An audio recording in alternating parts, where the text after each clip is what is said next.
Salamat.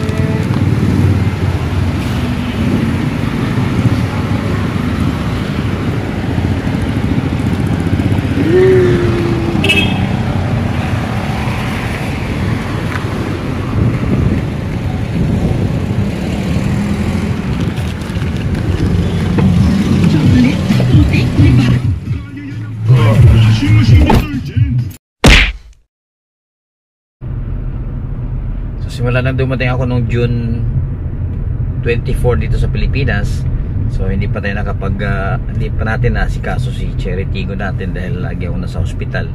Si Mrs. lagi nasa ospital, so na-confine siya doon. 2 linggo simula nang dumating ako, then pabalik-balik kami sa ospital, so walang time para maasikaso si Cherry Tigo.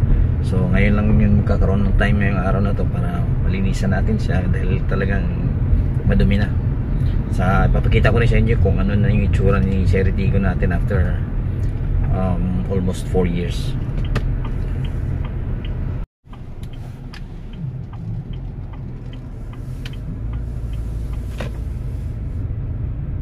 Yan, pero syempre i-expect nyo na rin na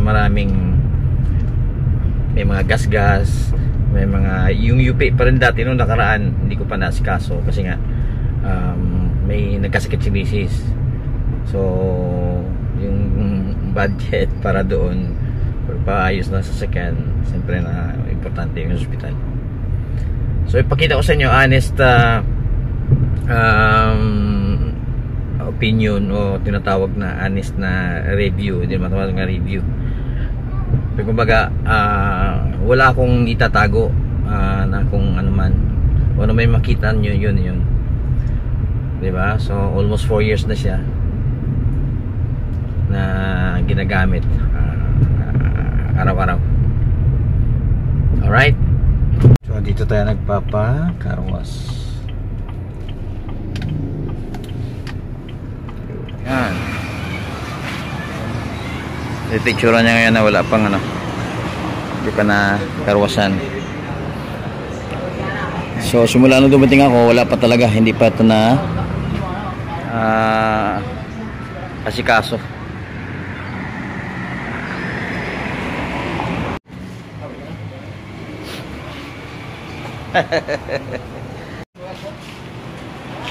Wait, pansis ko lagi. Dati kong sakyan.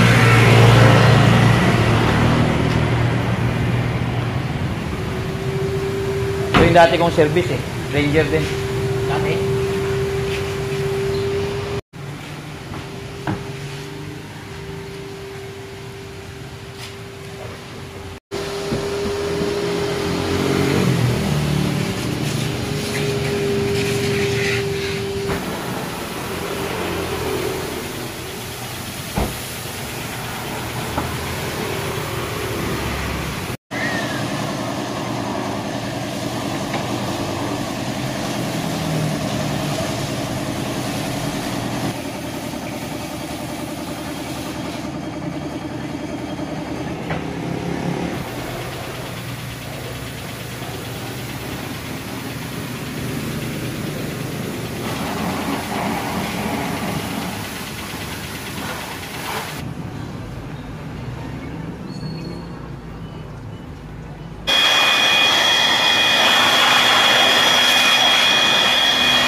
So yun, katatapos lang natin magpa car wash.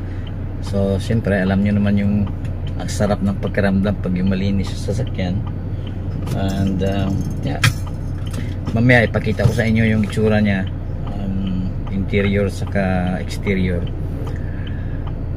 kung ano na yung nabago, kung ano na yung itsura nya after almost 4 years, diba? Kasi siyempre araw-araw ginagamit, pero mamaya makikita nyo kung anong itsura na niya after sa mahabang panahon ng ginagamit natin. Mamaya na lang sa hospital kasi doon maluwag doon. Sa bahay kasi masikip saka under construction, nagpapagawa ko ng pipintura. Sa hospital na lang kasi sunduin ko mamaya si Miss din doon.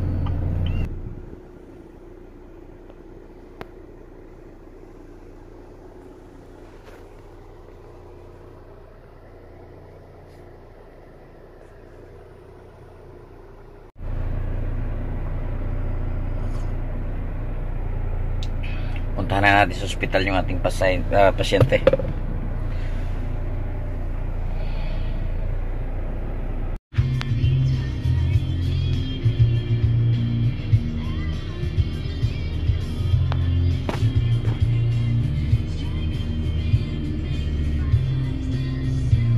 Salamat.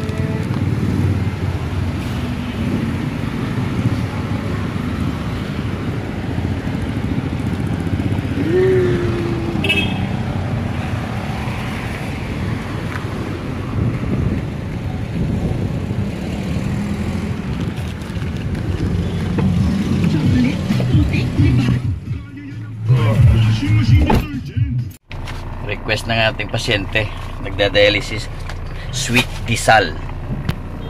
Alright, so dyan ako bumibili sa may Rose bake shop. Tapos dito naman sa likod, yun yung mga binibilihan ko ng mga isda, manok, gulay, prutas. Yun. Malapit lang sa amin. Tapos yan, convenience, Davao Central convenience naman. Yan.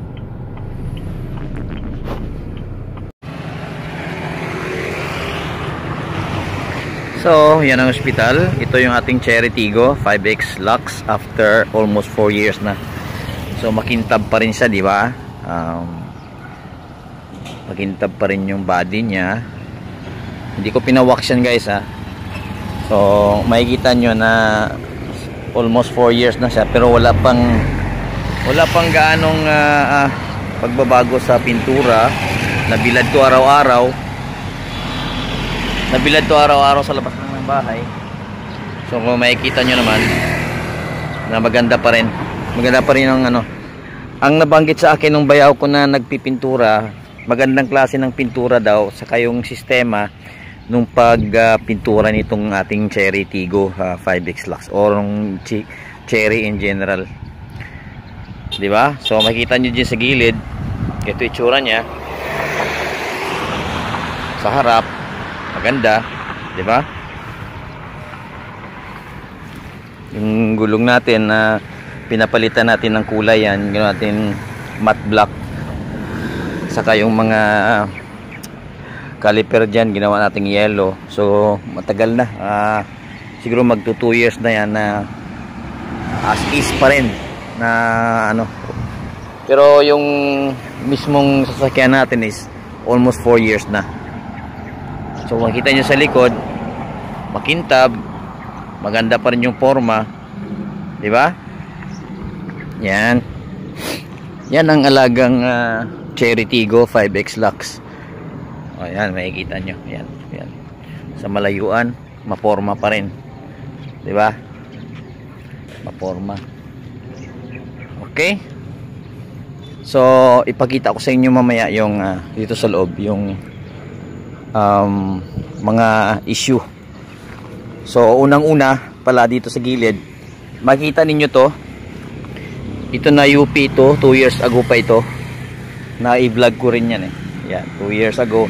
Tapos ito yung nag-travel kami sa Maynila ni Mrs. Hindi ko alam kung saan ko nakuha ito, itong gas-gas na yan.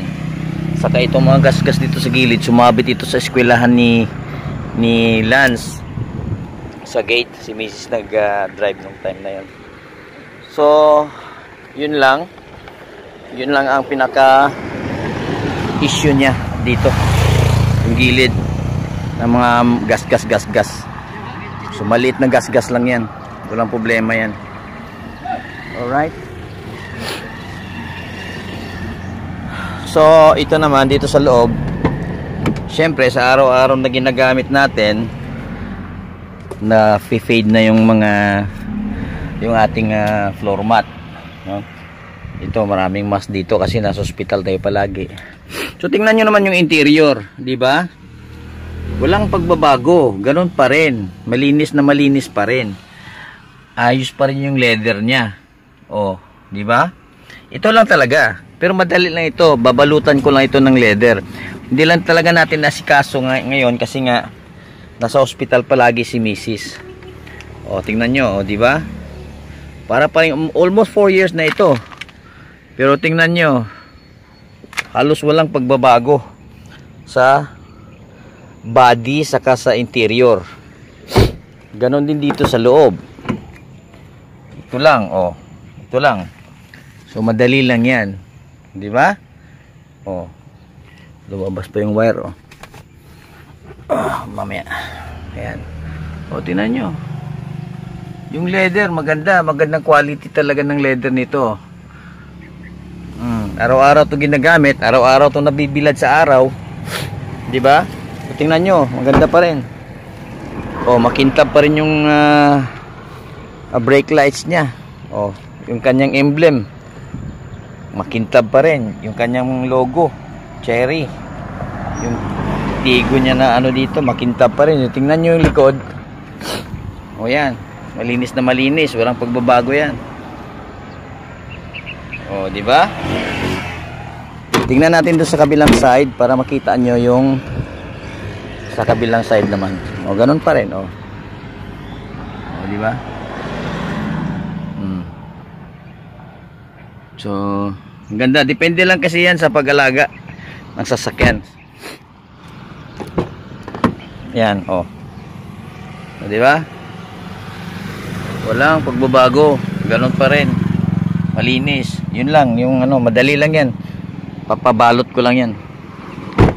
Papakita ko naman sa inyo yung makina, itsura ng makina natin. Pero nakita nyo naman kanina na pinalinisan natin. Pero syempre, alam nyo man, ano tayo maalaga tayo sa sasakyan. Laging check yung oil, change oil, saka schedule. Kung ano yung schedule ng PMS, sinusunod natin. Alright. So, ito yung makina.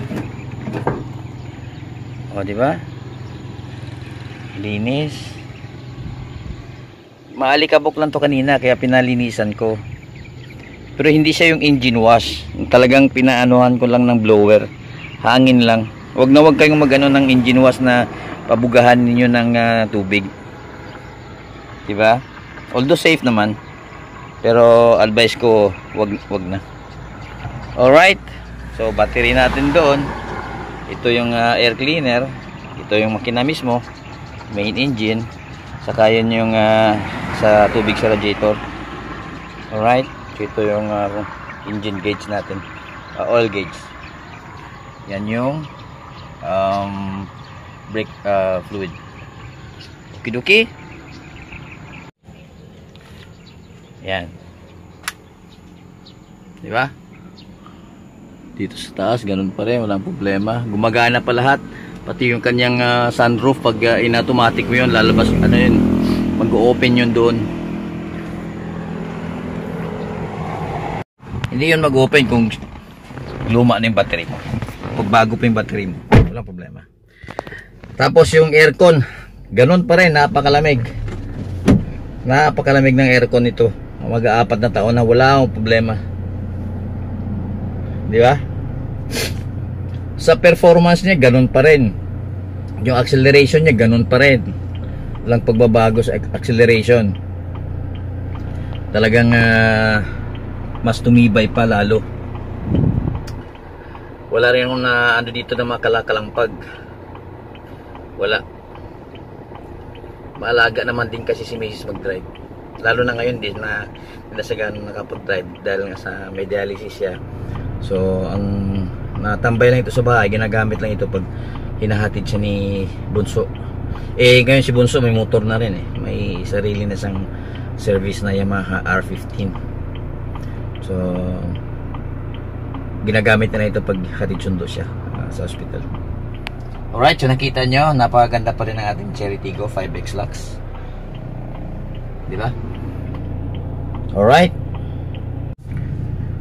nakalimutan ko rin banggitin yung audio nito. Maganda pa rin. Maganda pa rin ang tunog. Halos walang pagbabago. Wala talagang pagbabago. Simula nung binili hanggang itong almost 4 years na siyang ginagamit. Walang pagbabago. Sa performance, sa takbo niya, sa tunog ng makina, sa lamig ng aircon. Wala. Ayos talaga.